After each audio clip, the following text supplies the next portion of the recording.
Welcome to Monsoon Markets, where Southeast Asia's business stories come alive. I'm Grace. And I'm Jackie. From Jakarta's traffic to Singapore's boardrooms, this region moves fast, hits hard, and never follows a straight line. Every episode, we unpack a company at the center of that energy, how it grew, how it fought, and how it thrived in one of the world's most complex markets. This is Monsoon Markets. Let's get started. So, Grace, here's something funny. We both used Grab all the time when we lived in Singapore. Airport rides, late night meals, grocery runs. But back then, it was just an app. A convenient one, sure, but nothing you'd stop and think deeply about. Exactly. And if you have told me then that the app we used to get to Changi Airport was actually the center of one of the biggest tech stories in Southeast Asia, and eventually one of the largest spec deals in Nasdaq history, I wouldn't have believed you. Because on the surface, Grab looks like a ride hailing and delivery app. But once you start digging, you realize this thing is actually a case study in how technology grows in a region that's incredibly fragmented. Eight major markets, hundreds of languages, different currencies, different regulations, and one of the fastest growing internet populations in the world. And to give our listeners some context, during COVID, Southeast Asia added 40 million new internet users in 2020 alone. That's more than the entire population of Canada coming online in a single year. Right. And Grab was not only present, it was already operating across multiple services: transport, food delivery, digital payments, even financial services. So when people in the region jumped online, Grab wasn't just an app, it became a digital gateway. But what makes this story even more interesting is how improbable it all was at the beginning. Grab started in 2012 as My Taxi, a simple taxi booking app launched in Malaysia by two Harvard Business School classmates, Anthony Tan and Tan Hui Lin. And the early goal wasn't to build a super app or conquer Southeast Asia. It was much simpler. Make taxis safer and more reliable in Kuala Lumpur. That's it.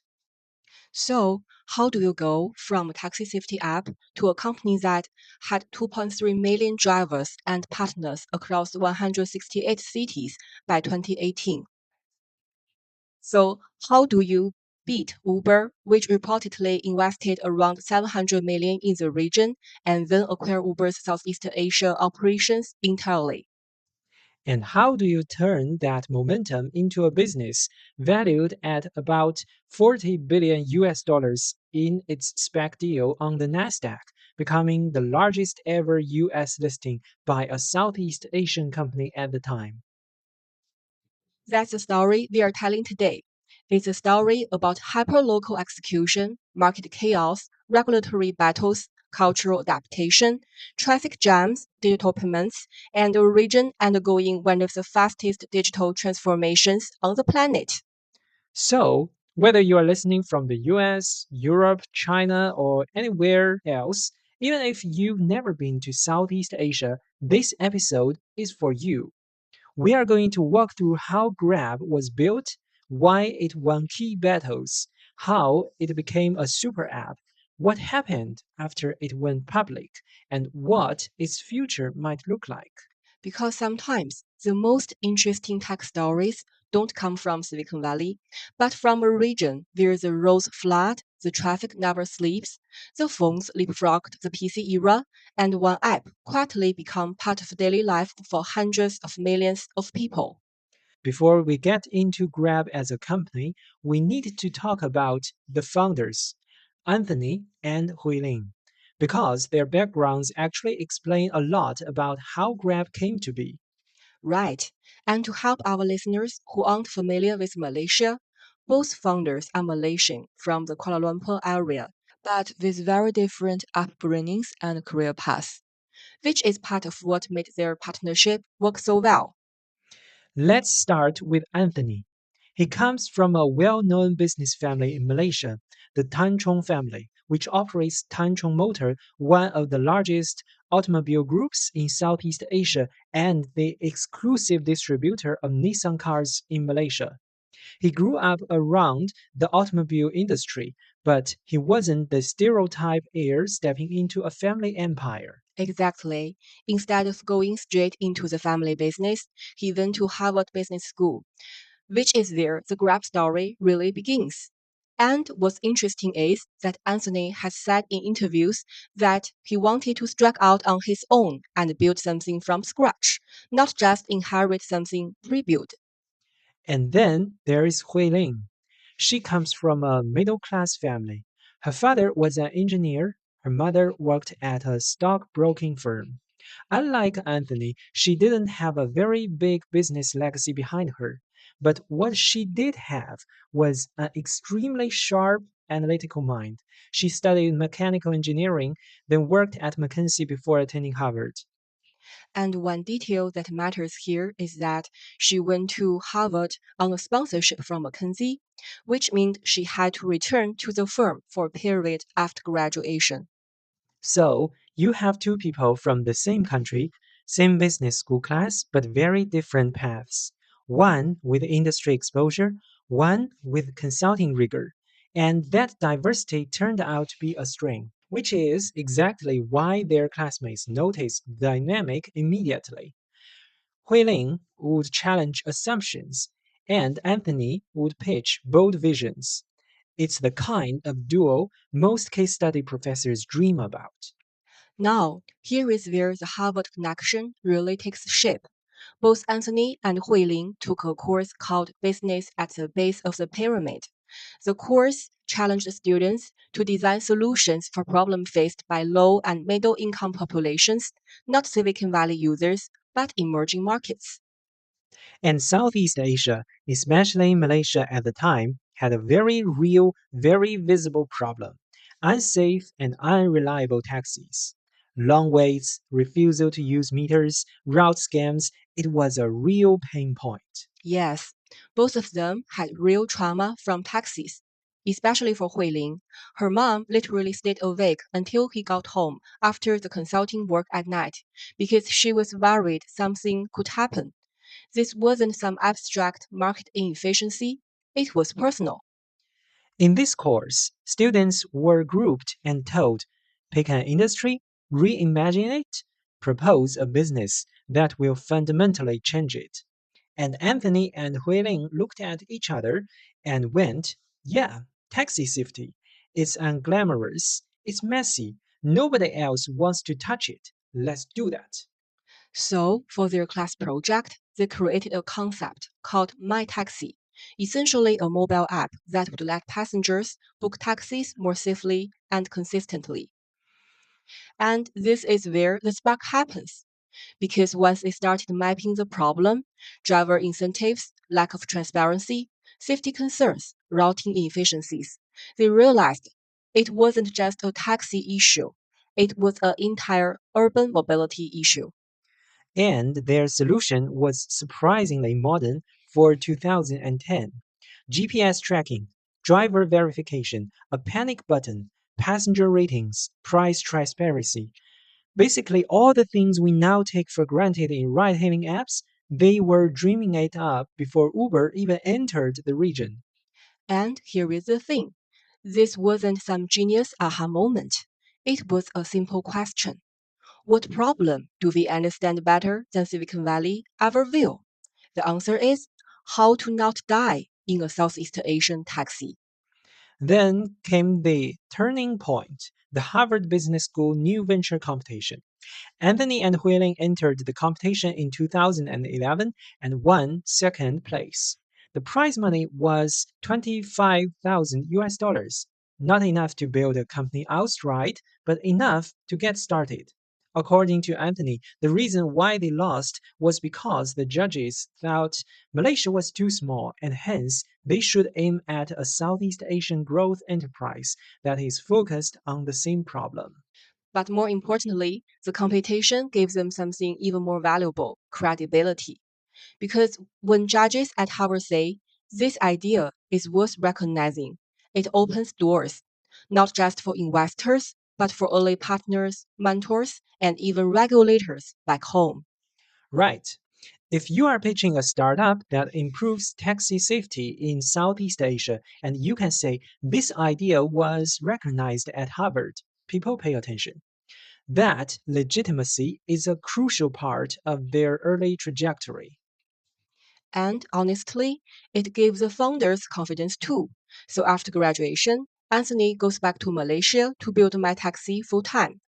Hui Ling, because of her sponsorship obligation, returns to McKinsey for 2 years. However, Anthony's father didn't support this idea because it might include too many technological terms.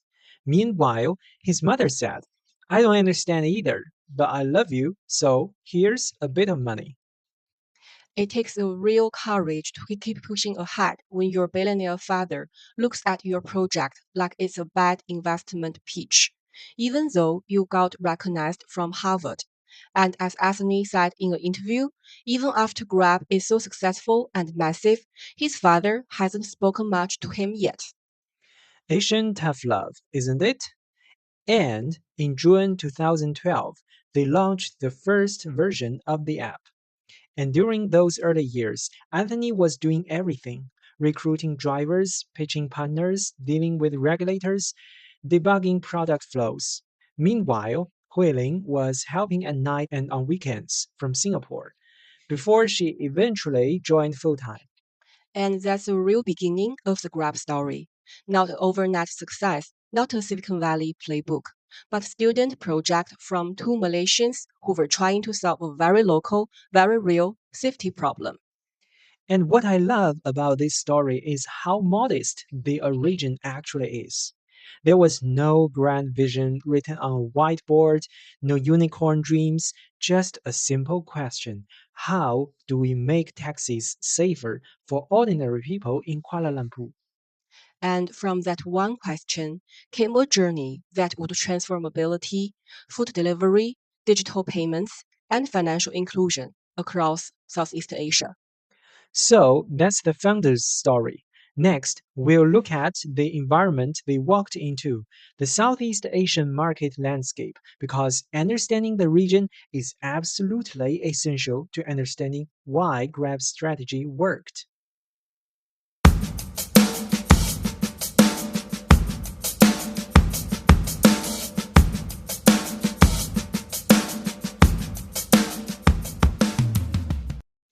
So, before we follow Grab into its early operations, we need to slow down and talk about the stage on which all of this happens Southeast Asia.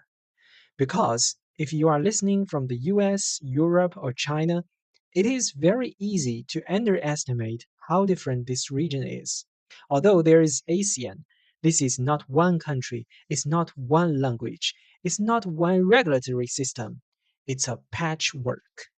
And when we say patchwork, we really mean it. Southeast Asia has 11 countries, about 675 million people, and over 1,000 languages spoken across the region.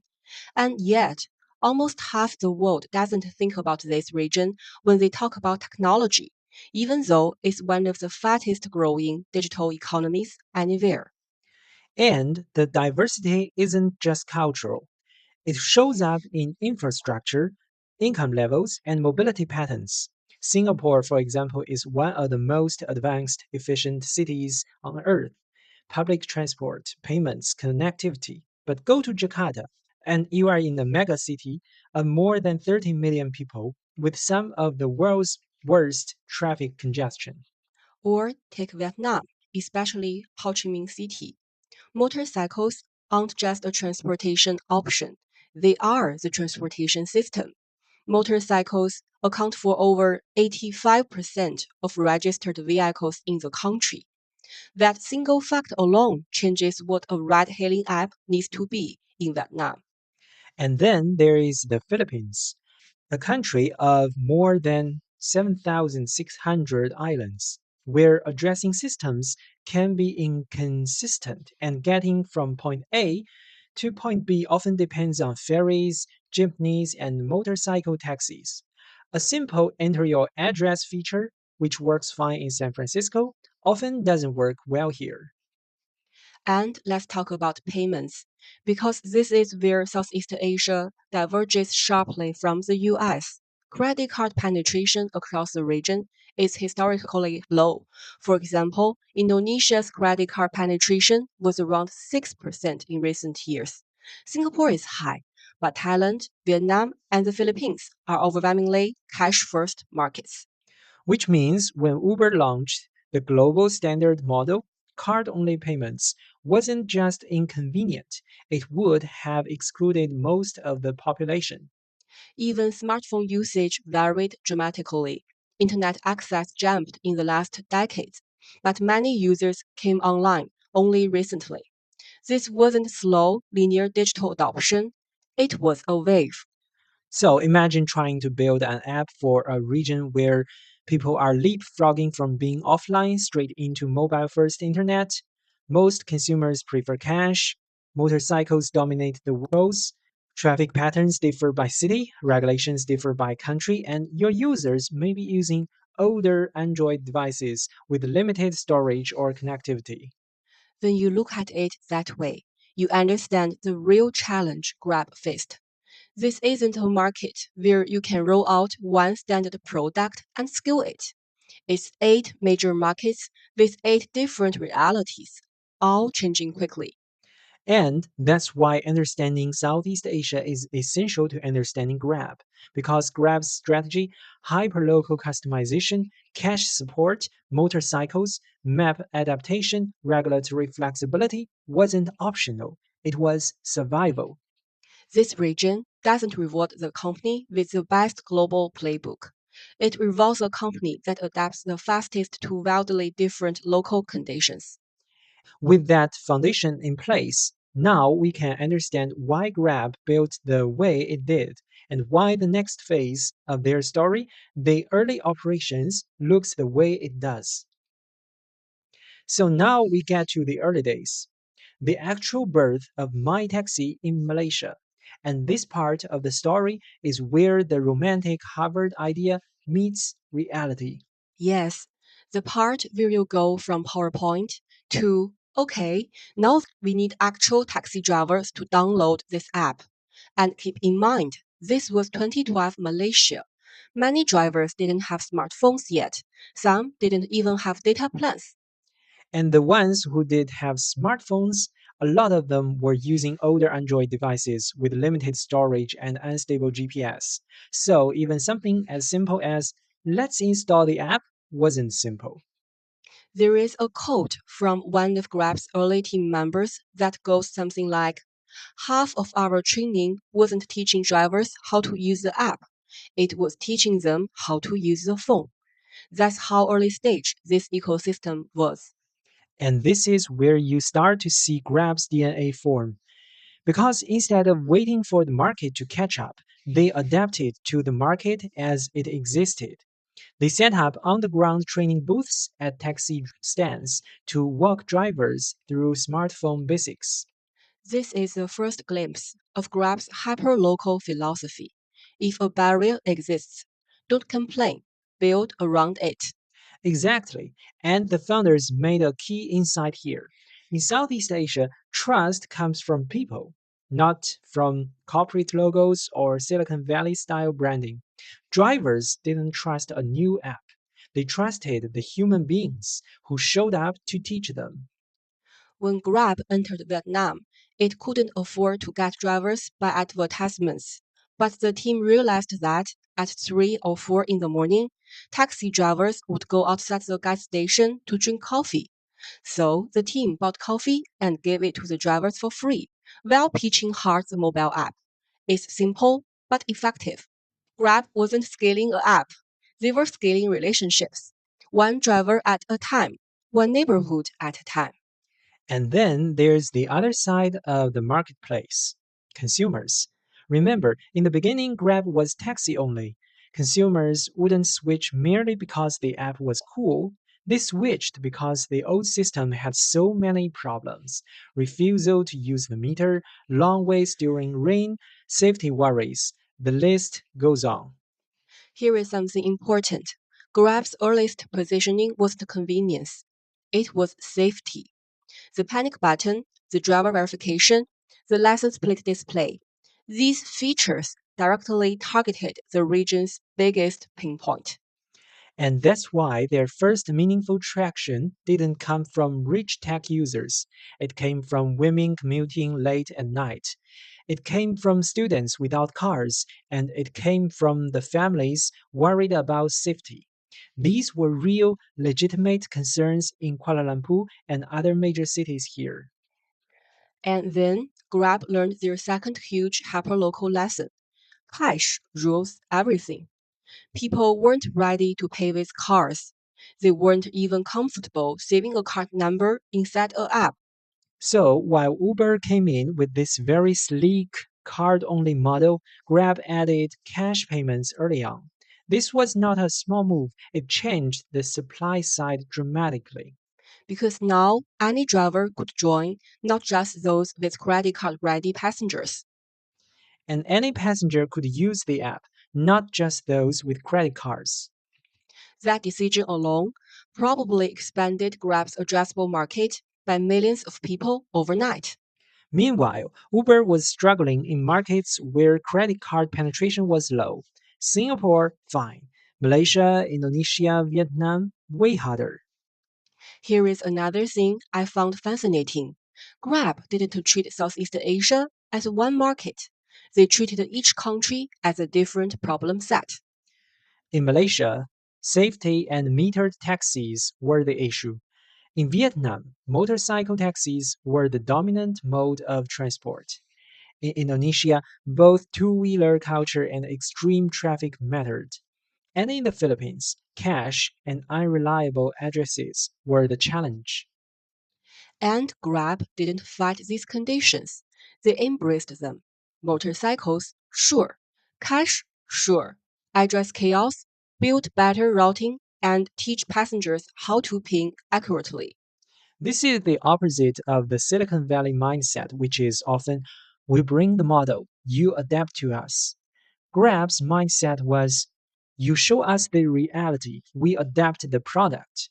And that's how Grab built its earliest moat, not with technology, not with capital, but with empathy and local knowledge. Exactly, Grace. And this is where the transition begins. From My Taxi, a safety first taxi app in Malaysia, to Grab Taxi, a regional contender with a broader mission. And you can see the momentum building once they nailed the basics: onboarding drivers, building trust, embracing cash, adapting to different countries. They were ready for the next stage. Which is where the real ride hailing war begins. Because at this moment, Grab isn't just competing with local taxi issues anymore. They are about to face Uber, the global giant with billions in funding, and Gojek, the Indonesian rocket ship that's about to explode onto the scene. Early operations showed Grab how to fight. Hyperlocal strategy taught them where to fight. And now the war will determine whether they survive.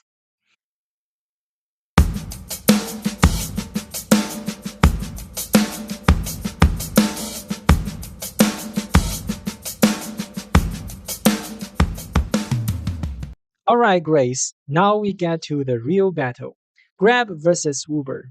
And honestly, this is one of the rare moments in tech history where a global powerhouse walked into a region and the local startup walked out with the win. And to understand how big this fight was, we need a couple of facts. During 5 years, Uber invested about 700 million US dollars in its Southeast Asia operations before giving up. So this wasn't some tiny experiment. Meanwhile, by early 2018, Grab already had 2.3 million drivers across 168 cities in 8 countries. And if you are not from Southeast Asia, that scale might not sound intuitive, but trust us, that's enormous. Exactly, because Southeast Asia isn't like the US or Europe where you can operate one product across a giant unified market. If you expand into Southeast Asia, you are juggling eight different realities at once. Well, Grab doesn't operate in all 11 countries in Southeast Asia because places like Brunei, Laos, and Timor Leste are either too small or not practical for its playbook. And Uber didn't fully adapt to those realities. They came in around 2013 with their signature global model, cashless, credit card only, clean UI, and a car-based service. But Grab has already embraced something Uber resisted, cash. Uber took almost 2 years before finally accepting cash in the region, while Grab supported cash payments from day one. And that mattered enormously. Credit card penetration was, and still is, relatively low in many Southeast Asian markets. If you require credit cards, you exclude most of your riders and drivers. Grab immediately met people where they were, not where a Silicon Valley model assumed they should be. And then you have transportation habits. Motorcycles are everywhere in Jakarta, Ho Chi Minh City, Bangkok. They get through traffic faster, they are more affordable, and they're the cultural default for short trips. Grab embraced motorcycles early. Uber tried to push cars first. Exactly. The battle wasn't just about subsidies, though both companies were throwing serious money into promotions and driver incentives. It was about whose product philosophy aligned better with the region. Uber was scaling a global standard. Grab was solving local problems. Which brings us to one of my favorite Grab stories, and maybe the most hyperlocal of all, introducing the Durian campaigns. Yes, this is such a good example of Grab understanding cultural DNA. Back in 2012, Uber did its global ice cream day, that thing where you press a button and ice cream appears. Cute, fun, very Silicon Valley.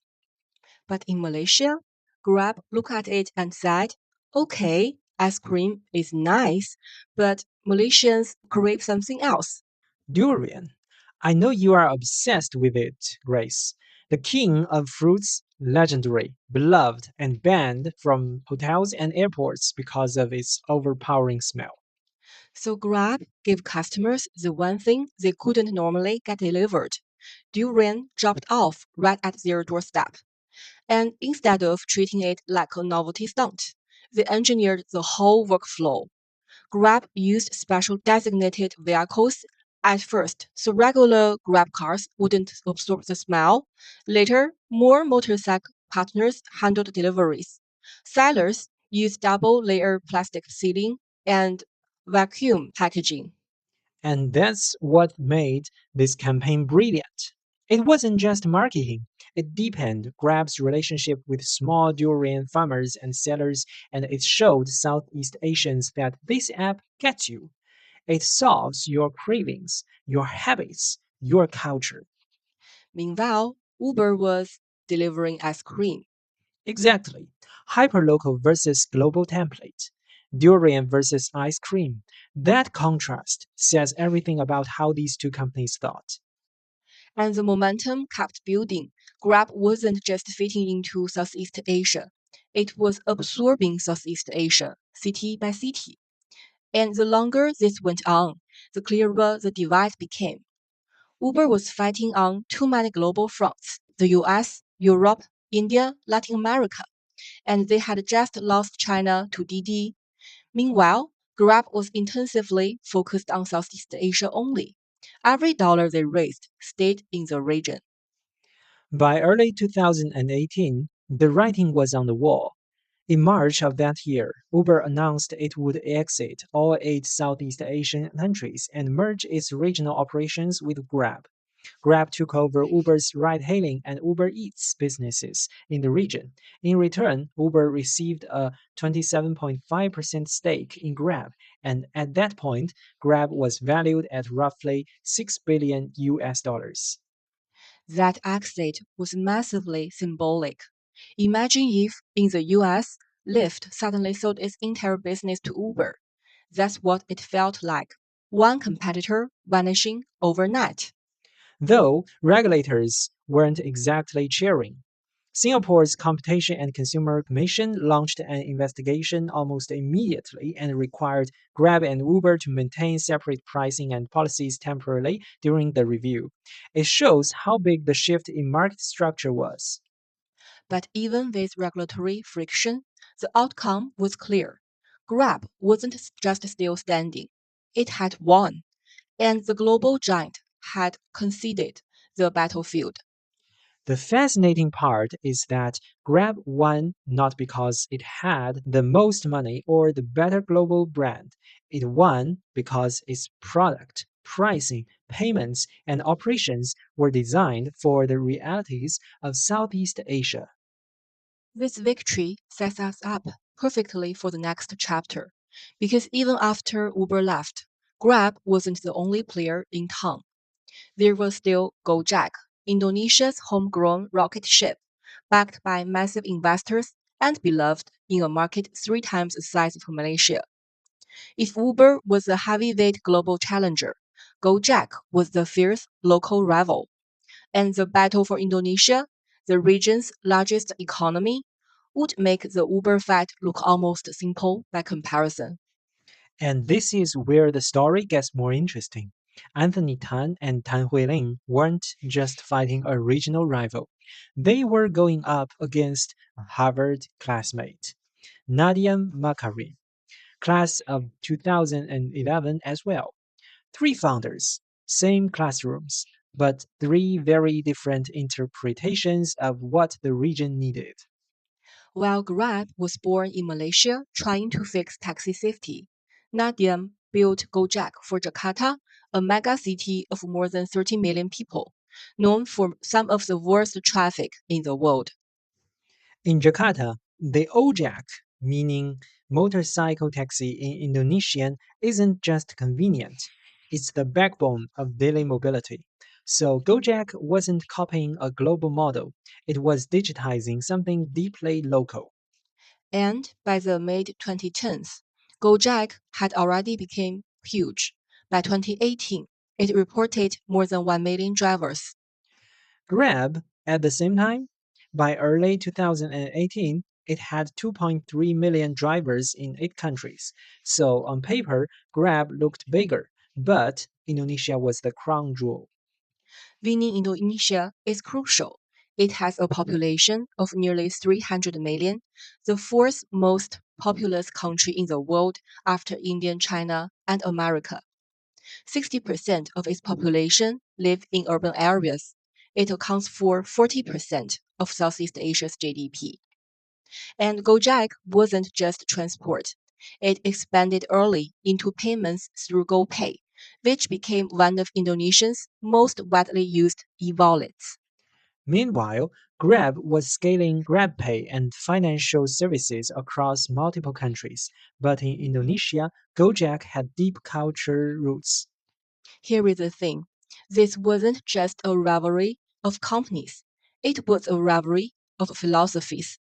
Grab believed in breadth, adapt everywhere, learn every market, while Gojek believed in depth, master one country so completely that you become indispensable. However, the story of HBS classmates' computation suddenly stopped. In 2019, Nadiem left Gojek to join the Indonesian government as the Minister of Education and Culture. And in September 2025, Nadiem briefly faced a procurement related investigation, a sad and unfortunate turn for someone who had inspired so many. What a pity! But back then, the company had already merged with Tokopedia to form GoTo, while Grab pressed ahead with its regional expansion and prepared for its US listing. So by the early 2020s, Southeast Asia had two giants shaped by very different journeys. Grab, the regional super app built across 8 countries, Gojek, Indonesia's national champion.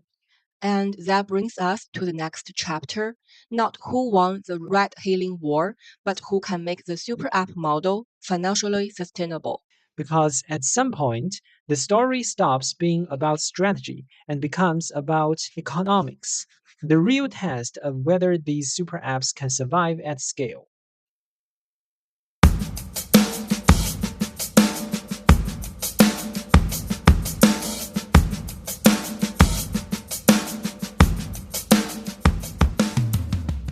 So, Grace, now that Grab has survived Uber and is locked in competition with Gojek, we enter the phase that really defines both companies, the race to become a super app.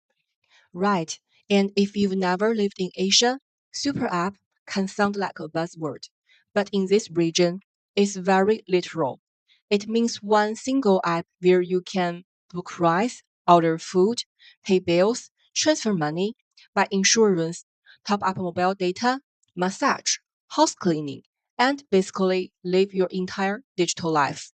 Exactly. The closest example Western listeners might know is WeChat in China. A super app becomes an operating system, not for your phone, but for your daily life. And Southeast Asia is one of the few places in the world where the conditions actually allow this model to happen. The reason is simple. Southeast Asia leapfrogged the desktop era. Tens of millions of users went straight from offline lives to smartphones. And they weren't dipping their toes in slowly. They were jumping straight into digital services because they had to, especially during COVID 19. Those several years now look like a nightmare long ago. True, I see you.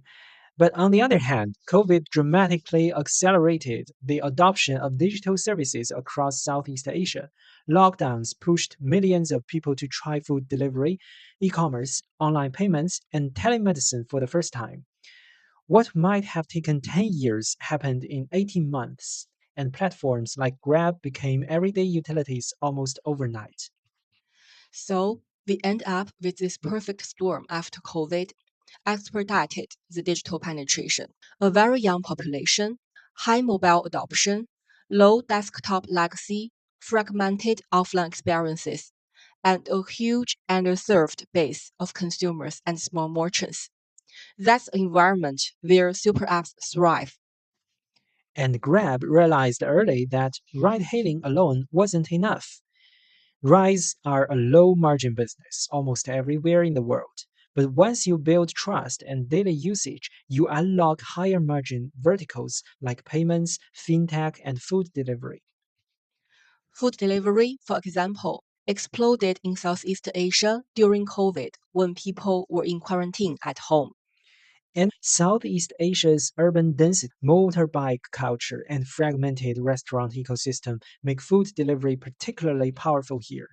Motorcycles are fast, cheap, and everywhere, perfect for high volume deliveries.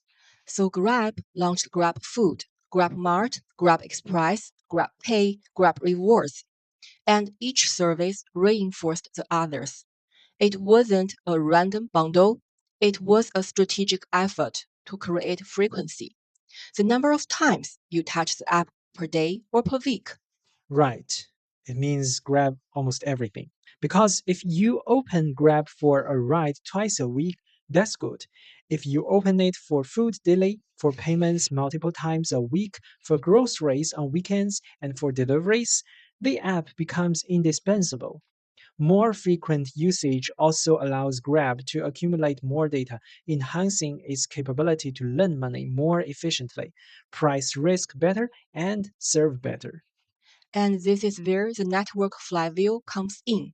Even though we are not using buzzword in the script, the concept is simple. More users bring more merchants, bring more drivers, bring more payment volume, bring more data, bring better prices, and finally bring even more users. And Gojek was building the same flywheel in Indonesia. Their GoFood and GoPay services became insanely popular. By 2019, Indonesia's digital economy was already 40 billion US dollars, the largest in the region, and Gojek was a major contributor to that GMV. Which meant Grab wasn't just trying to become a super app. They were trying to become the regional super app, while Gojek was trying to become Indonesia's national super app. And that competition shaped how each company expanded. Grab leaned heavily into financial services. They partnered with MasterCard to launch GrabPay cards.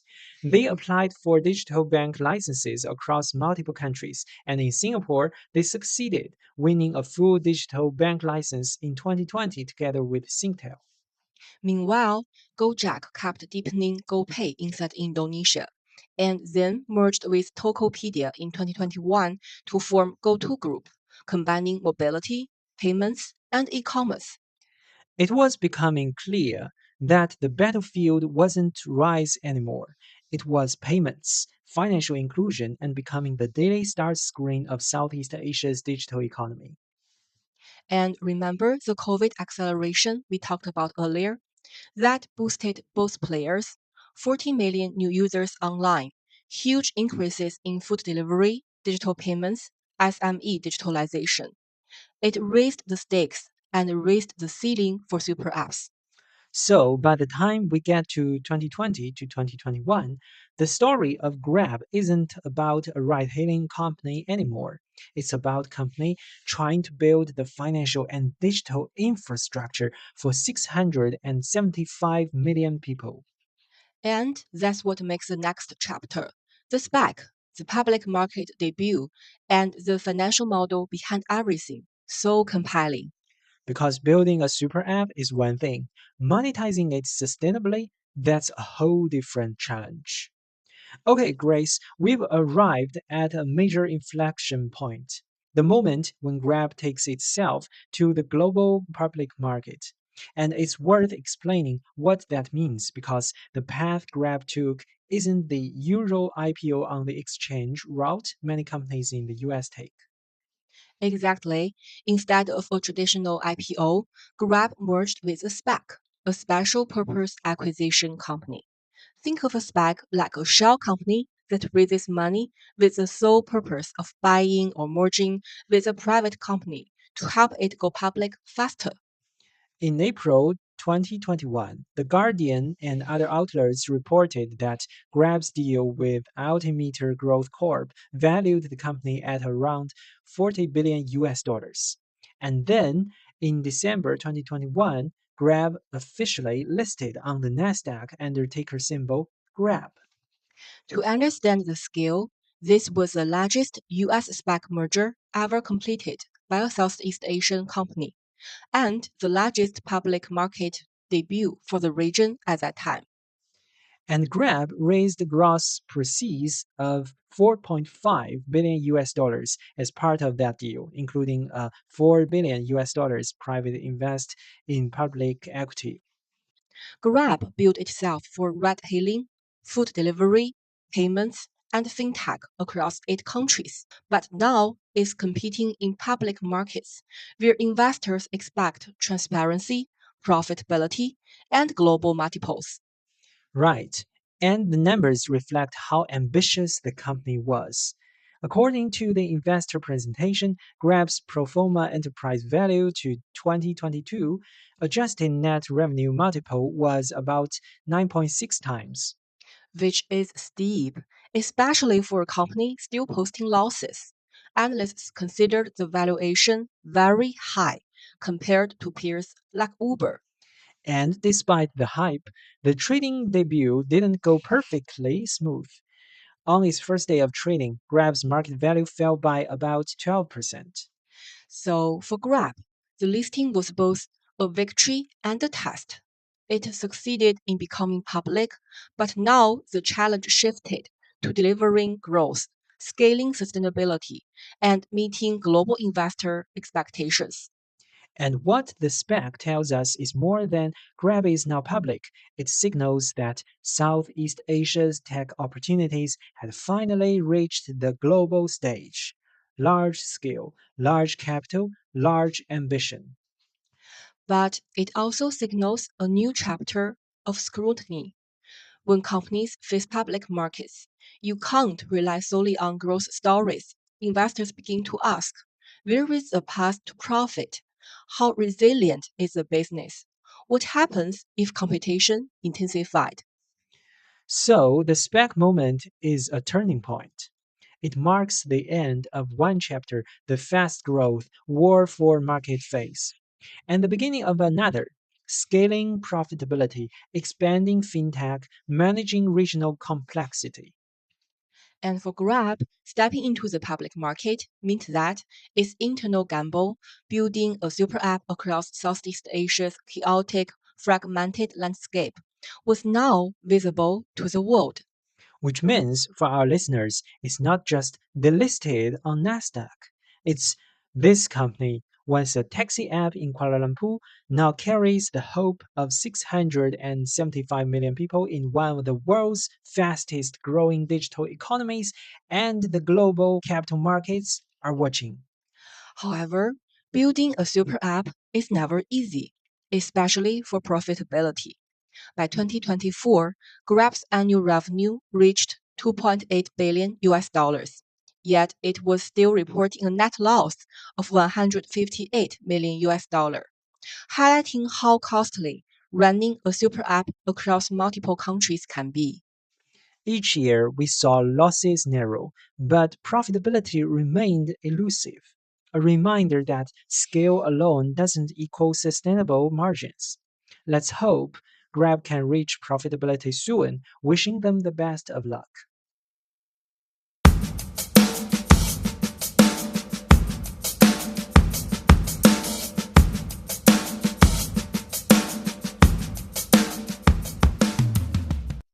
So now that Grab is public, the big question becomes what actually protects this business? We've talked about the ride hailing war, the food delivery expansion, the super app strategy, but what gives Grab staying power? And what might prevent it from ever reaching the profitability investors hope for? And the truth is, both sides of the answer are complicated. On the one hand, Grab has real advantages. On the other, those same advantages come with huge structural burdens. Let's start with what makes Grab defensible. The first thing that jumps out is how deeply Grab has embedded itself into Southeast Asia's local realities. If you look at Grab's operations, whether in Indonesia, Vietnam, Singapore, the Philippines, Thailand, you can see years of learnings baked in. Every country has its own transportation habits, payment preferences, languages, regulations, and even phone hardware constraints. Grab didn't try to force one model across eight markets. It adapted, city by city, problem by problem. That accumulated knowledge is not something a new entrant can download from an MBA case or copy from a GitHub repo. And that's what we mean when we say Grab has a hyperlocal moat.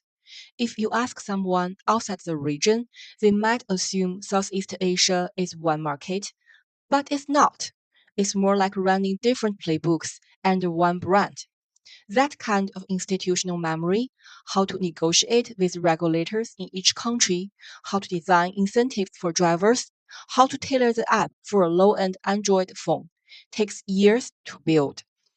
Then there's the engagement side. Grab isn't just a ride hailing app anymore. It's rice, food, groceries, courier services, digital payments, loyalty rewards, and increasingly loans and insurance. When you stack all those services together, you create more reasons for users to open the app every day, not just when they need a ride. And the more often people open the app, the less likely they are to switch to a competitor for any single category. This is especially powerful in Southeast Asia because many users jumped directly from offline life to smartphones without going through decades of desktop first habits. If your first digital touchpoint for transportation, food, and payments is Grab, it becomes part of your daily rhythm. And Grab highlights this in its regulatory filings. Monthly transacting users and partner network size are core metrics because frequency equals defensibility. Over time, this also builds an operational advantage. Millions of trips and orders mean Grab collects enormous amounts of data on traffic patterns, delivery timing, demand peaks, and merchant habits. And in financial services, this data lets them underwrite credit for drivers and small merchants who may not have traditional credit histories.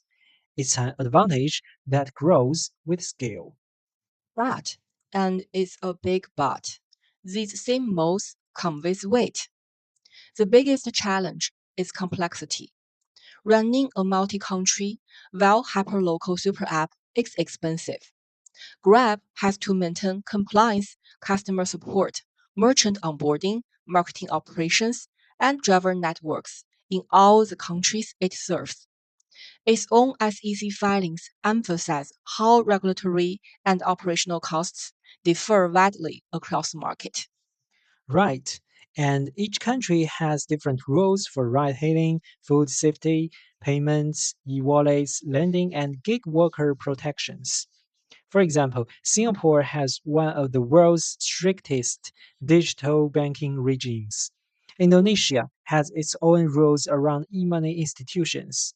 Vietnam has its own licensing frameworks for ride hailing platforms. Grab must customize its compliance systems, engineering work, and operations for each of these. And once you become the dominant or near dominant platform in key markets, you face another issue. You are not just a company anymore. You become part of the region's informal infrastructure. Millions rely on you for livelihoods or daily convenience. Governments start expecting stability, fairness, and accessibility. In recent years, when geopolitical tensions like tariff wars happened, Grab became a cushion to absorb those unemployed workers due to factory closing.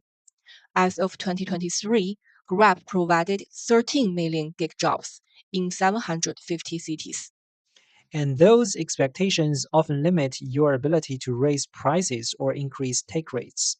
Public investors want margins, regulators want fairness, and users want affordability.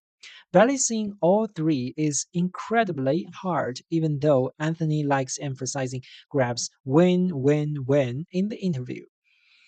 Grab acknowledges this openly. Their filings repeatedly mention regulatory restrictions and evolving labor frameworks as key risks. And that's only one side of the competitive pressure. Because even though Grab beat Uber and leads the region, Gojek, not part of Go2, still commands deep loyalty in Indonesia. But the recent management turmoil at Go2 may offer a glimmer of hope for Grab to acquire its biggest competitor. And SoftBank, a major backer of Go2, is reportedly pushing hard to make it happen. Meanwhile, new challengers can emerge in specific verticals, like Shopee entering food delivery in some markets, or local players carving out niches with aggressive pricing. So, Grab's position is powerful but not absolute.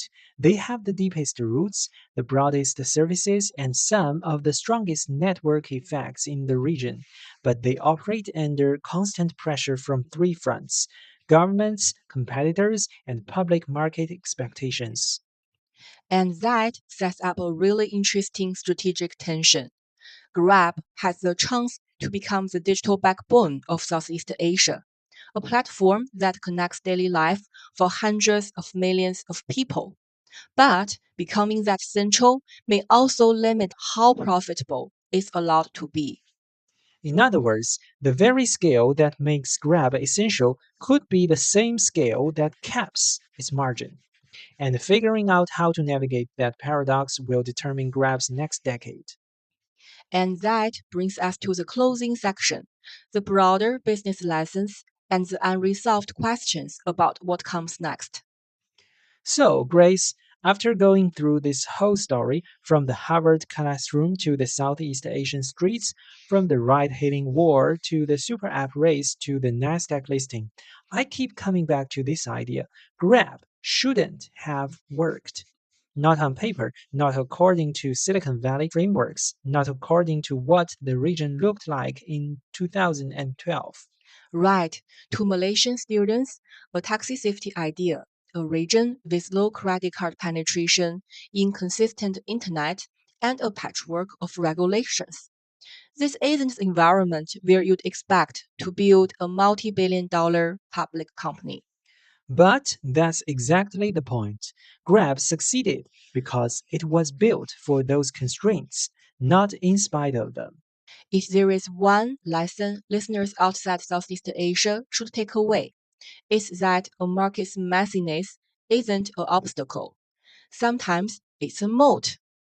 In a region where no standardized infrastructure existed, Grab had to build trust, payments, routing, onboarding, merchant tools, driver education, the entire digital spine from scratch. And that's really the heart of the story. Grab isn't just an app on a phone, it's a company shaped by complexity, by geography, by language, by motorcycles, by monsoons, by regulators, and by hundreds of millions of people leapfrogging directly into the mobile era. Another takeaway is that Southeast Asia's tech model diverges from US and China models in fascinating ways. This isn't a region with one dominant market like the US, and it's not a region with centralized infrastructure like China. It's a mosaic, and Grab's rise shows that real power can come from stitching together that mosaic piece by piece. I also think Grab's story shows how timing matters. The company hit an inflection point just as the region digitized.